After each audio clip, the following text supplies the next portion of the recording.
Takiapi, and welcome back. I'm Tashina Banks-Rama. And I'm Jennifer Irving. Today we bring you the final episode of our Stories of Lakota Elders series featuring the one and only Cecelia Fire Thunder. What a journey this has been.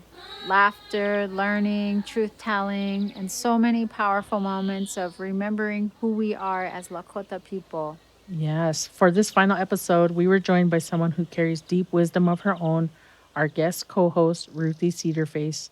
Ruthie is a substance abuse counselor, a cultural and community advisor, and truly an auntie and big sister to so many of us on our reservation. We thought we were going into this episode to talk about spirituality, but in true Cecilia fashion, the conversation became something much bigger. It transformed into an honest, beautiful dialogue about healing, about what it really means to connect or reconnect to our traditional ways of life, about being a good relative every single day.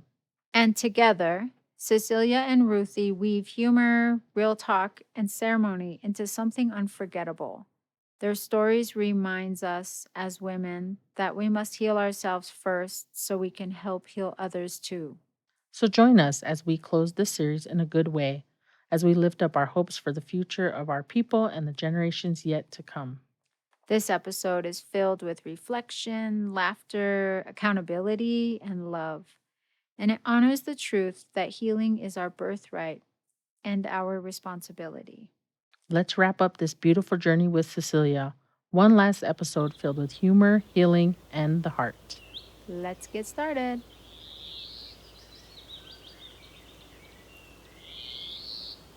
Hello, relatives, and welcome. I'm Tashina Banks-Rama. And I'm Jennifer Irving. So let's just get started and hop in today. Today, we're very lucky, honored, privileged to have a very special guest, Ruth Cedar Face. I'll let you introduce yourself here, but if you can tell us a little bit about where you're from, where you live. I know you're always busy in community, helping at different prayer circles, doing all kinds of different cool stuff. So maybe talk a little bit about your work. I think you're like freelance goddess right now. Oh, wow. Kind of just this golden consultant, just helping all the people. So, all right, tell us a little bit about yourself, Ruth. Now I'm blushing. Nobody's going to see the blush. So, hame takuyapi Ruth Cedar Face machiapi xto nugi xapomi la kochajeki na pahisinte awati. I am Ruth Cedar Face, but people call me Ruthie. It's just a name that I prefer. I don't know why, but I just prefer being called that. I think because it doesn't sound so formal. Yeah. And I've lived at Porcupine for most of my life. My mom moved us back there when I think I was about 7 or 8. And I've been there, living there. Went to college I actually graduated from Akbia Luta in 1986. So it's been 39 years this year since I graduated high school from here. And I went to college at Ogallala Lakota College. I started working for the tribe and became, of all things, I never planned on being an addictions counselor. And so I've been doing that work for 32 years now. And it's been quite a journey, and all of my work is focused on my people, our people, and doing the work here because we know the work that's been going on. The work that needs to go on. I started working for the tribe right before I got my bachelor's degree, and I've been doing that work since, off and on in different positions and different roles throughout the reservation, like IHS. I worked at Thunder Valley. I worked with the college, with the Head Start program. So right now I'm at Little Wound School with a program called Opta Ochanku, and I'm their addictions counselor. We have a counseling program there that provides mental health and substance abuse services to our students and staff that need those services. So that's my big girl job right now. And my job that I love, my work that I love doing involves cultural work. And so I'm doing different things like Jen said. I'm a goddess in training or something, or whatever she called me. I help an organization called Tuswechaska Okola Kichie, but I also help Life Chief Buffalo Nation. I help different organizations like that with things that involve cultural teachings and cultural healing. So I'm able to help with children's healing camps. I help with Ishnati Awich Alawampi. We were able to bring back a ceremony last year called Wiya Shayapi Lawampi. It's the fourth ceremony for the fourth stage of life for women, for Lakota women. And so we was able to bring that back. So we're doing two, and we're hoping to do another one, if not this fall, then in the spring. And it's a really cool ceremony. And I was able and honored to be a part of the first ceremony to go through that. So it put me in that role as a Winukshala. And I take that role seriously. And I do a lot of teachings with young women. We just completed a healing camp, a sexual assault healing camp for our young women who are sexually assaulted, are sexually abused. And we just completed that this weekend with a group of young women and older women. And so those are the kind of the work that I do on the side that I love doing. And if I could like make a living off of doing that, I think that's what I would do. You know, that's the work I would do, is the cultural, spiritual healing pieces for our people and especially our women. Beautiful. Wow. I just feel lazy now. We got to get busy. We got to get busy, Tashina. Oh. And of course, with us today is the Honorable, lovely Cecelia Fire Thunder. So today I thought we would talk a little bit about what it means to age as a Lakota woman and kind of your journey. I mean, just before we got started, we were all talking about our age and how old we are, how many winters we've seen. And somehow I'm the baby of the group, which is becoming rarer and rarer these days. So, yeah. Ruthie, Tashina, do you have a question to kick us off with for Cecelia? Sure. Owakihi. So we'll start with aging. In our culture, elders are so loved and respected. And in lots of Native cultures, actually. I think all Native cultures, I should say. But the world outside, mainstream society, doesn't always see aging in that way or respect it in the way that our people have done historically. So my question to you, Cecelia, is what does aging in a good way mean to you, the Lakota way? What a question. You know, I was thinking about that. I'll be 79 in October. And I don't think about my age until my birthday for some reason. You know, my life is full. I do all kinds of stuff. And then my birthday comes along. And I say, oh, darn, I'm a year older. And so it's a gift, I think, to be able to grow older. And part of that is a responsibility that we have to take care of ourselves so we're able to live a long time. And a lot of that has to do with your physical well-being, making sure you're taking care of your body, eating right, and trying really hard not to fall into this whole line of afflictions that Lakota women end up having. Number one being diabetic. And then diabetes is rampant. And diabetes is probably I personally feel, the number one killer amongst our women.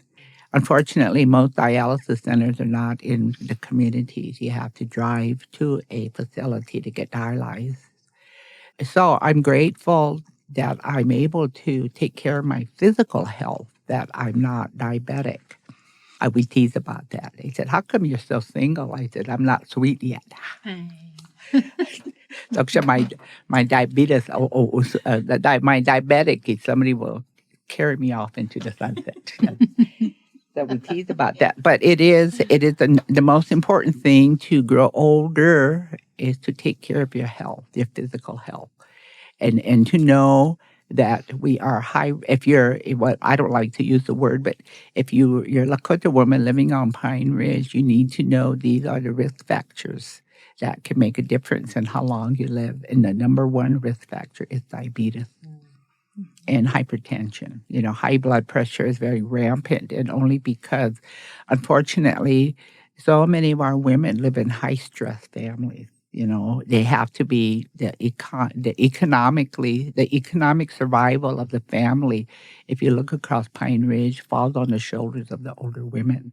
And today, Ruthie can talk a little bit more about that. So many of our children are being raised by great grandmothers or even great great grandmothers because somewhere along the line something happened. So the children are then given to great grandma to raise, to provide a home, food, clothing, and shelter. That alone, just not day in and day out, the stress level for those women is very, very high to make sure there's food on the table, the light bill is paid, the kids have clothes. So along with the stress level, and then if you're diabetic, that just also puts you into that high risk category where your physical health starts to deteriorate. So for me, it's always important to remind women to take care of their bodies, make those choices so you're not labeled a diabetic or hypertensive.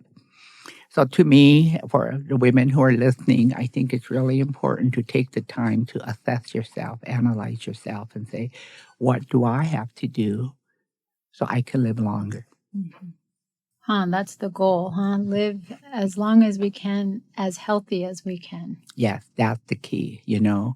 And then to be able to, I think the other piece is the emotion that we carry. You know, Ruth and I talk about this, and I just appreciate Ruthie's work.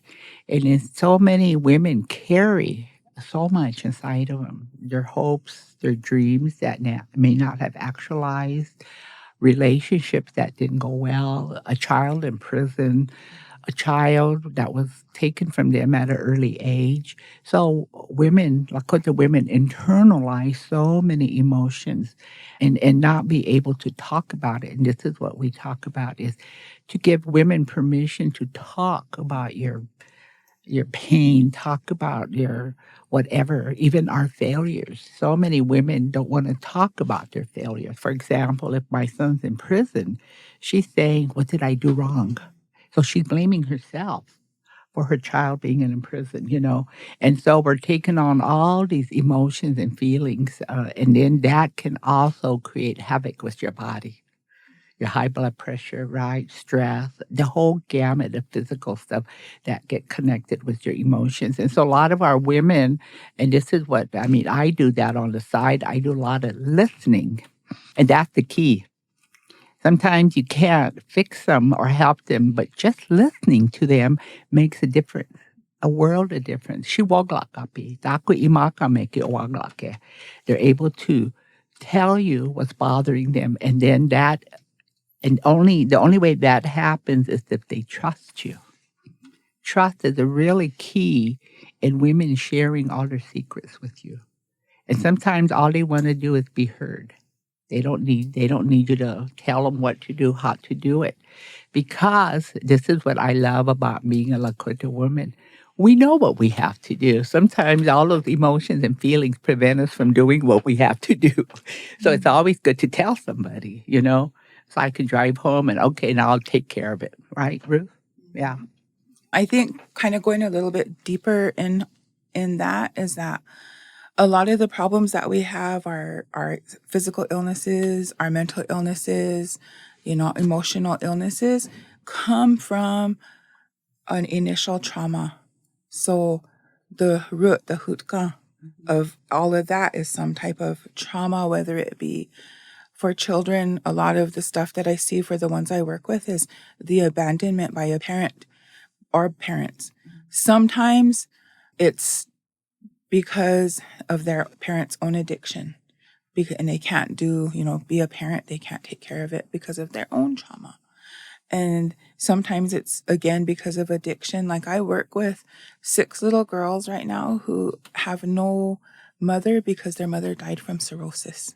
And they're middle school age girls right now, still. And so those types of things. So all of that, and you put in there like the inability to talk about it and to address it, their fear of not trusting a person to share that information with them. And so they hold it inside and it settles somewhere. And so when you look at, because I really like the work of Vanderkolk, Bessel van der Kolk, and he has that book, The Body Keeps the Score, where he talks about that stuff sitting in there. The one thing about our people is we have all of that DNA coming to us from our unchis and kakas and all of that. It has good stuff, but we don't focus on that. You know, we have all the good teachings, the successes, their resilience, everything that they have that's good, but we get stuck on that trauma piece. And so if we could do that and pull those good things out and recognize them and acknowledge them and honor them, I think we would be able to find some type of balance in both that negative and the positive.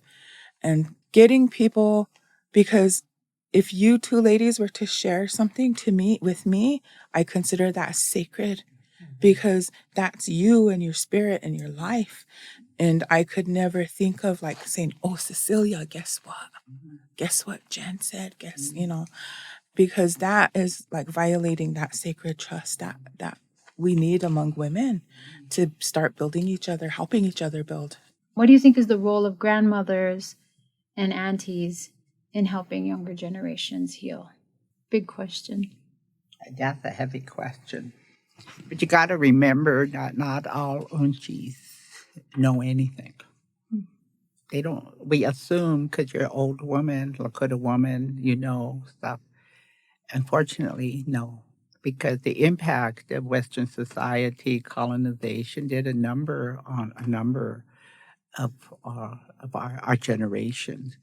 And yet, but even reflecting back on me, you know, how did I remember? Well, because I grew up in it. You know, my auntie was a healer, and I always think about how as soon as we walked in the door, doini washija waglakishni.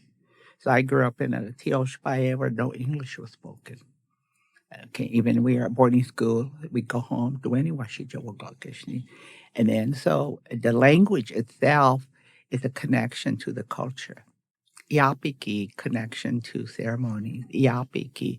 So the language is more than a language. That language connects you to all that you are. And I realized that one day. I'm thinking, how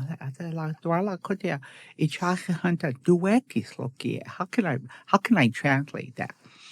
Lakota ia inichache hunter da ku ota walaki. Then I think that our language connects us to mind, heart, body, and spirit. Hashet to have. I think the role of grandmothers and aunties in that healing piece is to start healing themselves, the ones who haven't. Because for me, as a younger woman, when I was one of the younger women, I had people I could go to. I had my unchi, I had my mom, I had my tuis, I had different unchis around the reservation that I could go to. And they found their peace with their lives. So they were able to guide me in the way I needed to be guided at the time. But now today, becoming one of the older women, a lot of our women my age and older haven't done healing work yet. And so they're angry, they're stingy, they hoard what knowledge they have.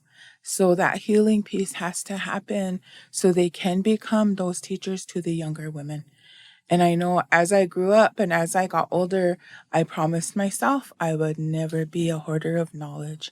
I would never be that person that denied what I knew to our younger people. And so every chance I get, if I get somebody asking, Tui, can you help me learn how to make wasna? Can you teach me how to make papa? Can you show us how to dry corn? You know, the food sovereignty thing, because they're all here. Yeah. You know, can you teach me, you know, about this or that? I'm so willing to share it, because if we're not doing that piece, it's never going to keep going. We're going to stop it.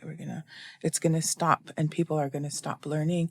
And that's our life ways. And the language too needs to keep going, and we need to keep sharing it and keep teaching our young people. And I'm in Mahbia Luta's language classes. I enrolled in them. Yeah. Because I feel like I understand. I grew up with Unchi, mom, all of them, and I understand it, but there's this block where I can't speak it. And so I talked to Lekshi Ate Rick, and I asked him, why do you think?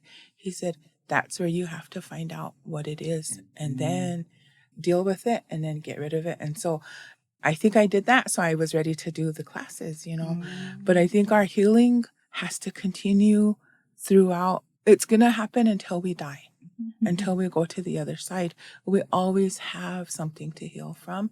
And that's not a bad thing because that means we're still growing and learning, and we never stop learning until we're not here anymore. And so I think our role as older women is to get our own healing so we can help the younger women coming up.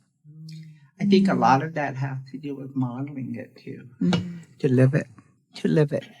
And so people see you and they know what you've been through, and here you're still laughing and smiling and hugging, and that's a real indication in that people, hey, ma, I've heard this, hey, oyaki hanta owakihi. If you can take care of all your boo-boos, I can too. I said, yeah. And that's the hard part for people to accept, Everyone she untunia hunter. So in Lakota, it's a lot of the pain a lot of the boo-boos were, I love the word boo-boo rather than pain, All the boo-boos we're carrying were put there by somebody. We didn't just, become angry overnight. So we didn't become angry overnight. Something happened that put that anger in you. So whatever we're carrying inside was put there by something, somehow. And so the hard part, and this was what Ruthie was talking about, is that the hard part is going to that place where that anger is lurking. And sometimes, and this is really important for the women who are listening or anybody, it doesn't matter who hurt you, when they hurt you, and how they hurt you, you're holding on to the pain. They can never remove it. All the I'm sorry's in the world will never remove it. All the acknowledgments that they played a role in hurting you, it's not going to remove that pain because it's in you and it's up to you to let it go. And that's why a lot of people don't want to, because it's going to hurt coming out because it hurt going in. And so the healing work that Ruthie and other people are doing, and we're all helping in some manner, shape, or form, is helping them find the courage and strength to let it go. Because the only person who can let that go is the person, you yourself, carrying it. And I can remember those moments when it finally left me. Damn, it hurt. Because it hurt going in, so it's going to hurt coming out. So a lot of people don't want to feel the pain. True? Yeah, that's true. That's something that the pain, people are afraid of pain, but pain is part of life. And when you let it out, then you don't have to feel it again. And so, but that's the hard, they have to look at themselves sometimes in that role of that pain. And a lot of times people don't want to see, their role in that. And so, yeah, when we let it out, it's good. It hurts when you let it out, but it's good. It's good. Laughter is healing because you can make fun of yourself over something stupid you did, and that something stupid you did created pain, but to turn it into humor. So when you laugh, you see, Lakota people, we really know how to laugh. We don't go, we go, ah. Oh my God, so What true. a gift. I didn't realize what a gift they gave us. So when you laugh, guess what happens? It releases. It releases. And then, so every time you talk about that one thing, and you cry, and then we laugh. And one day you wake up and you go, where did it go? So without realizing it many times, with, just sharing and talking, crying and laughing, you wake up one day, where did it go? Where did that pain go? I can't blame anybody anymore, And so laughter, I think, is a wonderful gift the Creator gave us to also release. So, and I know she does it, I've done it in working with women. We cry, we laugh, cry, we laugh, we cry, we laugh. It's exhausting. Home and sleep. I know. God, yeah. So I just want laughter, and I know we get criticized for laughing so much, But again, the Creator's gift to laughter, and the Lakota laughter is so amazing. My head, don't get the finger kneecap. It comes out, ooh, and it dissipates. Yeah.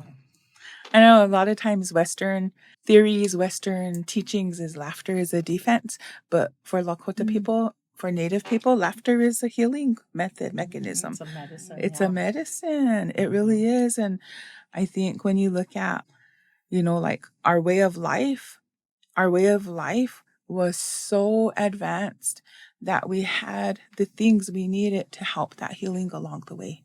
We had the ceremonies, we had the love, we had the prayer, we had the laughter, we had all of this stuff that was naturally a part of a healing process for us, even when we went through something hard. So I think, when you look at our way of life, it's more like they say, oh, that's religion. It's not. It's just a way of life. It's spirituality. We have that blessing of being connected to something greater than ourselves. And that's what helps us through all the things, good and bad. So We thought this episode would stay focused on Cecilia's spiritual journey, but as it unfolded, we both realized how much it really was about healing, reconnection, and the importance of doing your own inner work. Really powerful stuff. Yep. And in this next segment, Cecelia and Ruthie talk about our relatives living in urban areas and the importance of finding ways to reconnect no matter where you are. Many non-Native folks don't realize that today a majority of Native people live off the reservation in towns and big cities. So, this conversation about reconnecting to culture, community, and identity is especially important. So let's listen some more. The second and third and fourth generation Mm-hmm. from the relocation program of the families who are living in the cities now and know they're Lakota, look Lakota, but have no connection to home, and because so many generations have passed now. Yeah, Mhm. yeah. So what would you say to them? Or even if somebody, even on our res, we have people never been to a Sundance. Yeah. Even though there's, donor Sundances around, like, I don't know what to do. I wouldn't know what to say, or, like, what if I do something wrong? So I don't want to go, right? Like, there's that nervousness, that kind of fear. I don't know. It's a big question. I get it. There's no right answer. So, yeah. Like, how do you invite, or how do they, on our end, how do we invite people we meet? But for those people who we won't, like, don't interact with people from home, how do they reach out, or how do they get connected? Do they just start to pray, start to burn sage, start to make offerings, start to listen to songs? Nowadays, you can download Lakota Olowampi all over from the internet. So, yeah, how do you get reconnected if you're not, or how do you, if your family's moved away and you don't have that connection anymore?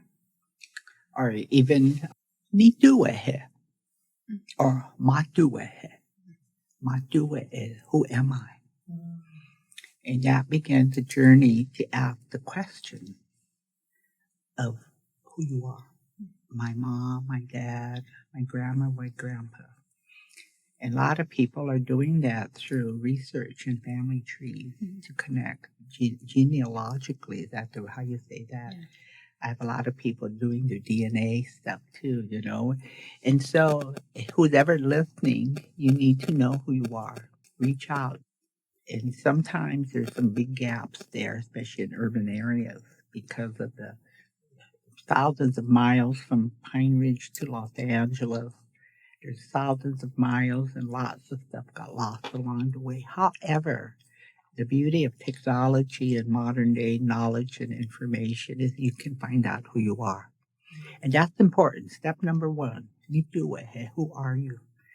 And you have your birth certificate and you start to find out and connect. How many times has somebody called me and wanted to know about a family in Pine Ridge because somewhere along the line they felt that connection?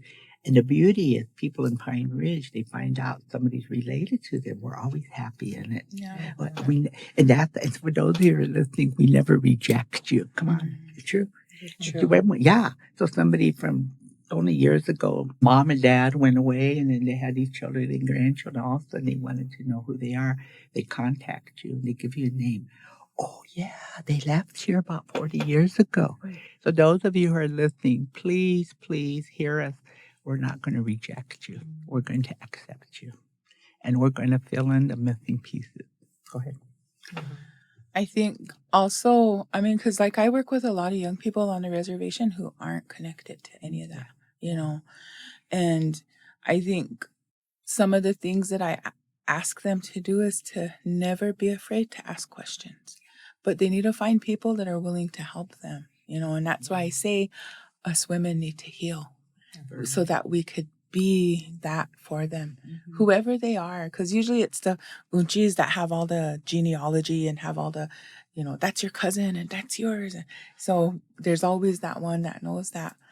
And so I think that, to ask them questions, to find those people that can answer your questions that are willing to, and go where you feel safe. Because a lot of times people go somewhere and they don't feel safe or they don't feel comfortable, but you need to find there's a place for you, but you need to seek it out. It's a little bit work, but you'll seek it out. And when you find those people, when you come to they come to us and we say, we'll show them, we'll model to them, what it's like to be Lakota, a Lakota woman, a Lakota person. We'll share with them even the simple thing of coming to my house and I'm gonna feed you, and you'll leave here in a good way, and maybe we'll have a gift for you to take with you. Just those little things that we used to do and some still do, to find those things and connect back to that. And prayer, because no matter what, prayer helps to bring everything full circle, no matter what. And so I always feel like, our young people, when I work with them and they don't, like, I'll sit with them and like, what do you know? Do you have a Lakota name? No. Do you know what a Lakota name is for? No. Do you want to learn? Yes. And so, I'll find that out. Or do you know where your family, do you know who your grandparents, great grandparents are? And some of these kids come from really prominent people and really strong people, and they don't have that connection. So for me, it's about educating them, giving them that education. They can make that choice to start searching on their own. And I've seen that happen over the last couple of years that I've been working at the school, getting them reconnected to, we're going to have an inipi at the school. We have an inipi. You're welcome to come. Have you ever been? No. Well, if you want to come, we'll help you. We have sweat dresses. We have trunks. We have towels, And so really connecting them back to those things and those people that will be helpful to them. And it's okay if someone's not helpful. I always tell them that then they're not meant for you. So keep looking, don't give up. Keep asking questions, don't give up. And, just do it. And there may be rejections. That's how it is all the time in life anyway. So keep moving forward in that and looking for what you need to find that connection back to wherever you need to be. I think that's maybe a good segue into asking both of you if you have some teaching or some words of guidance or anything, important lessons that you carry, that somewhere you picked up and you carry and it's with you every day. We have the golden rule as Lakota to be good relatives. And, whoever is listening to us now, maybe would like to hear, what are the things that help you to be a good relative every day in your life? Any words or advice or words of wisdom you would like to share with our listeners? That's okay, yeah. When you say that, I think back to my unchi, and she told me, never forget where you come from. never forget who you are. She said, because you're going to go, and this is when I first started college too. She reminded me, she said, you're going to go into, you're going to help people, she said. And I didn't know what I was going to do. She said, you're going to help people. She said, when you go to college and you get your college degrees and you do what you're going to do, never forget where you come from because you're still a relative to the people around you. Even if you have this paper that has somebody's signature on it, even if you have a bigger paper with somebody's signature, always remember where you come from. And she said, if you remember that, you'll never go wrong in the work you do. And also, always look at yourself. Don't ever think that you don't always need help in some way. You don't always need, that you don't need work. She said, because we all make mistakes. We all do things that we shouldn't do. We all, so look at yourself. Look at yourself and see if there's things you need to change or look at. And so she told me those things as a young woman, because up until I had my Ishnati, I could do no wrong. I was her baby, and she was like that all the way. And she honored every accomplishment in my life, but she always told me to, don't forget where you come from. And so that's what every day I look at that. And I've gone to college, I've gotten degrees and I've gotten licenses and certifications and stuff, but that's not who I am. I'd rather be that auntie or that unji or that chue or mitankala or, somebody. I'd rather be that than I would be that degree, that certificate, and that paper. Sometimes your own family is not going to appreciate you. Our sisters are, And so to be able to transcend that and move beyond that, to actualize who you are and the work you do, and it's not leaving your family behind, but again, I remind people it doesn't matter if you have the same mother and father. Your life's journey belongs to you. So you have to figure out how to get beyond whatever holding you back. So don't measure yourself against me. Don't use me as a criticism. I've heard, wow, we have the same mom and dad, blah, blah, blah. And I'm sure we both heard that at some point, how come you're here and I'm over there? So I want to remind people that each and every one of us has our own spirit. We have our own mind. And it's up to us to use those gifts in the best way possible to help yourself first. And then when you help yourself first, you get to this greater understanding that you're able to help people even more and in a good way. That's a great question. We can go on and respond to some of this stuff. And the other thing that really scares me is these girls. And they look up to me, and that scares the heck out of me. So I stay out of the way sometimes.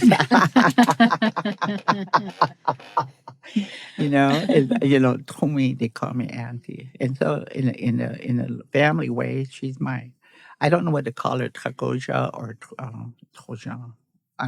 Niece.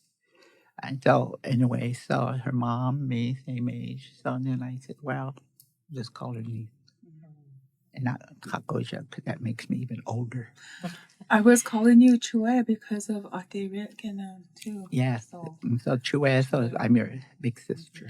So she's my little sister. So we looked at how to connect in that way. And so the great responsibility of older women is that, I'm okay about it right now. I fully accept it. I didn't realize that this was stuff I was doing. I was being a role model for women, young women like Ruthie and them, and then one day I woke up, I said, oh my God, Cecelia, you can't have hickeys anymore, They're looking up to you. And there's that humor again, right? Or you can. I know. Just hide them. We don't judge. We don't judge. This is a safe space. We get one life. So again, our spirituality and our relationship with the spirit is in our DNA. Never forget that. So a long time ago, before colonization, before white man came, Our people had really strong beliefs in always. Our beliefs was about maintaining harmony. Our belief was about helping each other, maintaining a way of life, helping each other. And so those DNA memories are still inside of us. And sometimes modern world silences it for a little bit. And so never forget, it doesn't matter what you've been through. You come from some very strong people who I don't like the word survive, who lived in some trying times. They lived a time when there was no roads, there was no electricity, there was no running water, there was no grocery stores, there was no Walmart or TJ Maxx, you know. And so our DNA is this amazing strength of people who made it through so many generations of challenges that brought us here today. So first of all, you're never alone. My mother's always in me. My dad's always in me. My unchi's always in me. And so in those moments of trying times, I'll close my eyes and I'll say, oh my kapit, help me. Or hablas my kapit, help me recognize and realize, help me get through this moment. Because our DNA memory is inside I always tell people, Nishnalashni, all who you came from are within you. Please close your eyes and ask for help. They might come to you in a dream. They might come to you while you're typing away. All of a sudden, hey, where did that come from? So please, those of you who are listening, doesn't matter all that you come from that's bad, but remember, there's a lot of good stuff that you come from as well. I love that we end both this episode and this podcast on what makes us hopeful. In times that feel heavy or uncertain, it's important to hold on to the good and the reasons we all keep going. For sure. It's a reminder that healing and reconnection are happening all around us, in big ways and in small ones. Focusing on what gives us hope doesn't ignore the hard things. It gives us strength to face them. For me, what gives me hope is all the schools incorporating culture and language, and how we have to help every school strengthen and enhance what they're doing in culture and language. Because that culture and language is a foundation of who you are. And even though we may have lost a couple of generations of people who didn't speak the language or who didn't know the culture, I think, and I know personally that a lot of unchis and kakas okay, I talked to a lot of people, so those some generations didn't know it, but they want their children and grandchildren to know it, and that's the part that really strengthens our effort. So even though I didn't speak the language, I didn't know my ways, I want my takojas to know who they are, and the foundation of that is the culture and language stuff that we're going to be doing in all the schools. And so I'm hopeful that in about long after I'm gone, Pine Ridge Reservation will be all Lakota speakers. And then when you're a Lakota speaker, the language is connected to your beliefs. So that language connects you to all good things. And so we're not going to, in 50 years from now, Lakota they will have culture and language and no police officers. And no treatment centers and no none of that stuff. I think for me, everything she said, but I also, because I work with our young people so much, what gives me hope is that I see that despite everything they go through, they show up. That they have that strength to keep going and moving forward. You know, that they have whatever it is inside of them, that maybe it's our Gatela and our Zuya blood. You know, maybe it's that warrior blood that runs through their veins that keeps showing up despite all the hardships they have and all the challenges they face today. And, you know, so I think that's what gives me hope, because I see so many of our young people doing the language, doing the ceremonies, practicing the things they need to, being good relatives. And, you know, we have those times where there's things that happen, you know, with our young people, but they keep showing up no matter what. And so that's what gives me hope for our future. What gives me hope is for the moms and grandmas who silently option didn't grow up with this to encourage their children and grandchildren, and then even failure. I have a lot of failures. I think I don't have an A in my life. I'm at a C right now. Grading myself. Anyway, so I failed in many ways with my own children.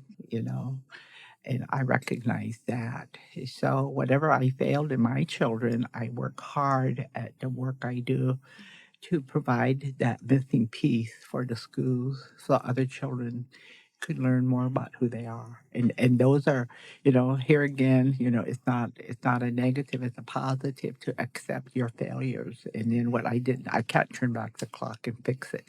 So I move forward to try to do what I can to enhance and support schools in their language and culture efforts. So sometimes our failures sometimes are our guiding force to providing those things that you were not able to provide for your children, and that's okay. That's the healing work. Healing. Really, all of us in our own way did our own healing work, and then, but again, no one can fix you. Please, no one can fix you. The only person who can fix you is you. And then when you fix yourself, you're going to see all your failures. Hey, jeez. You do. Yeah, You yeah. do. And so I'm at a C right now. I'm looking towards a B. And then when the day I die, I should have an A. Yeah.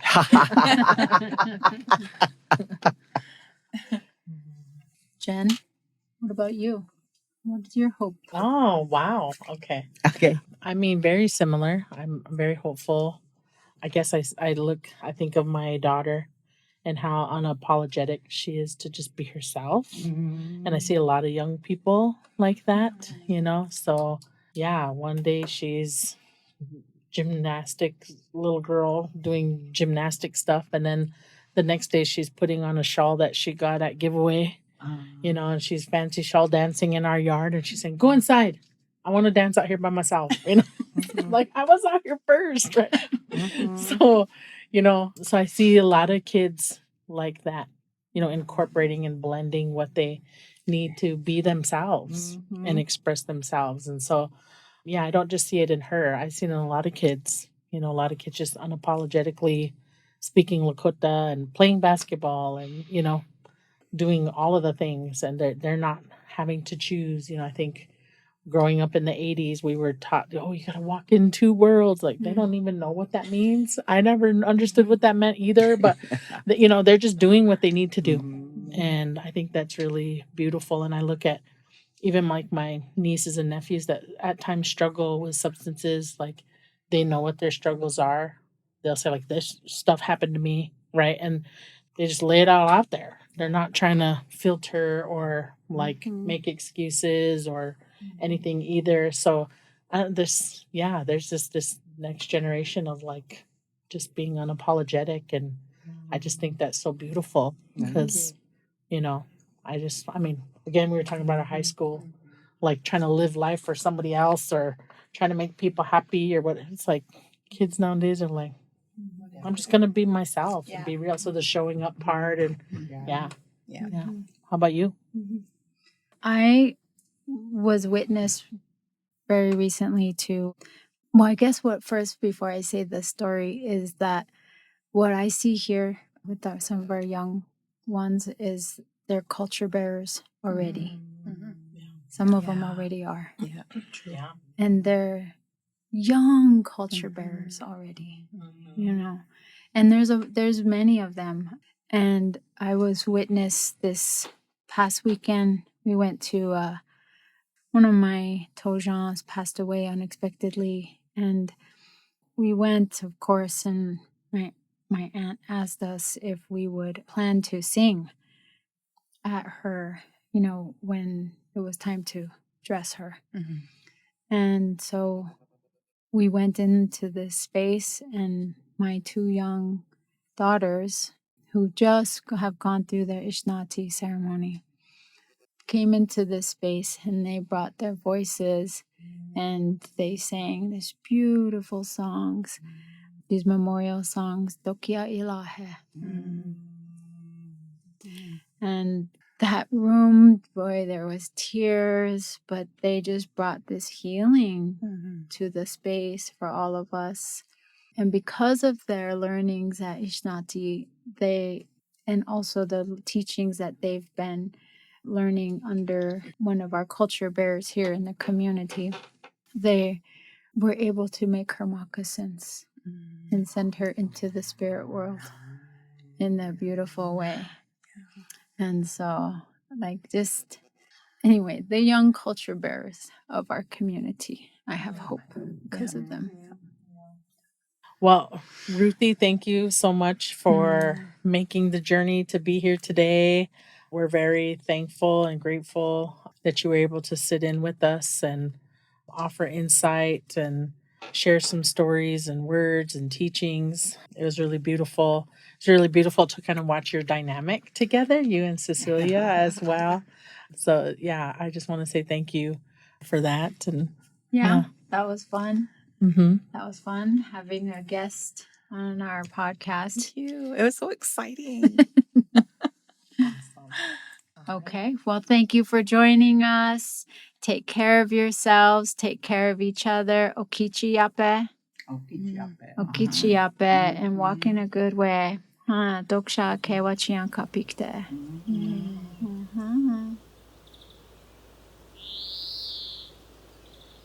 Wow, what a powerful way to end this journey. Cecelia and Ruthie reminded us that healing is possible at any age, at any stage, and in any season of life. Their words today brought us back to what truly matters: connection, kinship, and remembering how to be good relatives to one another.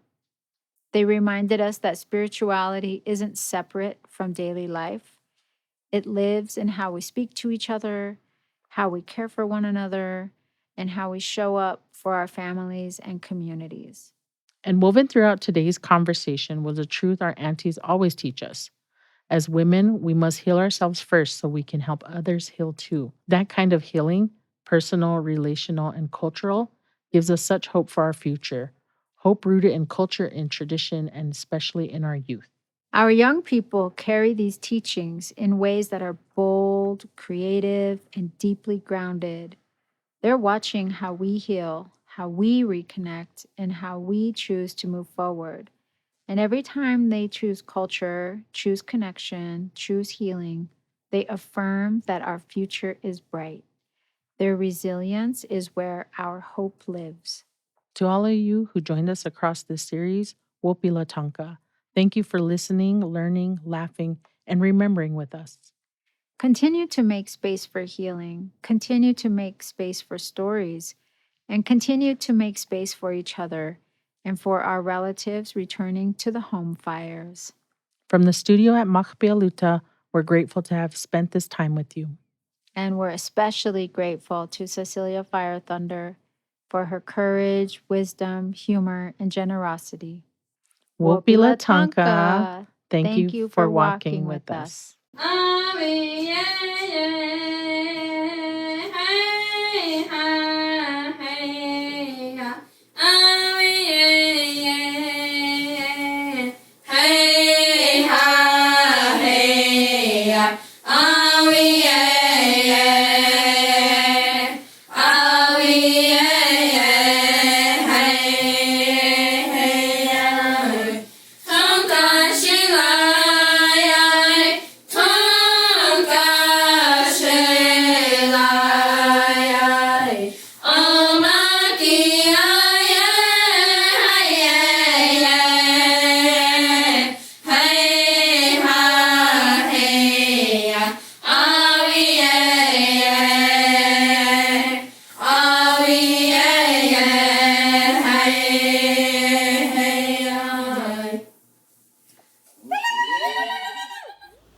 Stories of Lakota Elders is an independent podcast recorded at Machpialuta Studios on the Machpialuta campus in Pine Ridge, South Dakota.